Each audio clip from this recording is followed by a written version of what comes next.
Independence Day is this weekend, and holidays often bring families together. Sometimes after weeks or even months or, I don't know, maybe even years of not seeing each other. This Wellness Wednesday, Rachael Rivero from Kansas Care Connect has tips on what changes families should watch out for, particularly in aging family members. You know, it's a great time to get together, but then it's like, oh, you might pick up on something that's going on. Tell me about what people should use this weekend for if they are visiting family. Yeah, so it's a great time if you haven't seen anybody for a while to see if you notice any significant changes in their behavior, their appearance. It can be, weight changes. Maybe they just don't look as put together. They haven't been able to take care of themselves as well, or just their behavior's off. They're maybe a little bit more isolated, not as involved in the conversation or the activities.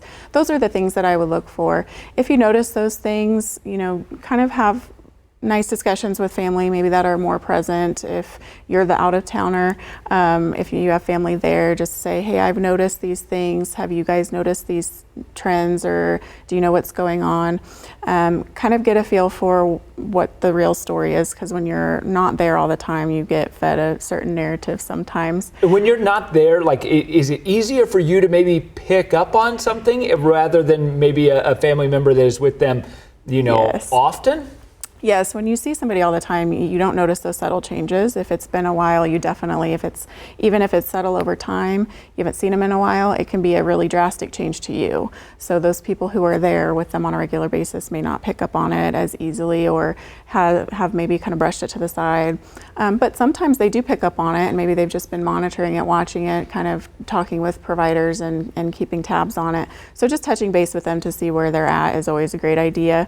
So let's say okay, you recognize something, whether it's a cognitive thing or maybe a mobility thing or something like that. So you pick up on that. Mm-hmm. Kind of what's the next step in this process? So having those conversations with family members, but also, depending on how severe it is, something that you need to reach out to other resources or their healthcare provider. I would say if you're the out-of-towner, write down what you're observing and your concerns so that they can take it with them to their next appointment, or reach out to their provider while you're there if you're really concerned about it. However, I always say to look out for resources. So like here in Kansas, you can contact our company, Kansas Care Connect, and have that resource on board so that you have somebody that's kind of more involved on a day-to-day or month-to-month basis that can keep an eye on those things, and then keep contact with their providers to make sure everybody knows what's going on, and be a little bit more proactive about it. But also have a conversation with that person, and just make sure when you have those conversations, you come from a loving place, you're, of concern and not critiquing and judging.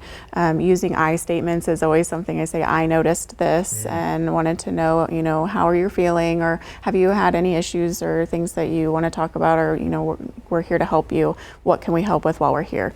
And you mentioned, if you are, whether you're in state or out of state, how important is it to have a company that is kind of local to the region that you're at, when dealing with this sort of thing? I think it's very important. That's one of the things that really makes Kansas Care Connect unique for our care coordination services, is that we are here in the state of Kansas. We're local. We know the providers. We know the facilities. We kind of know how things work around here.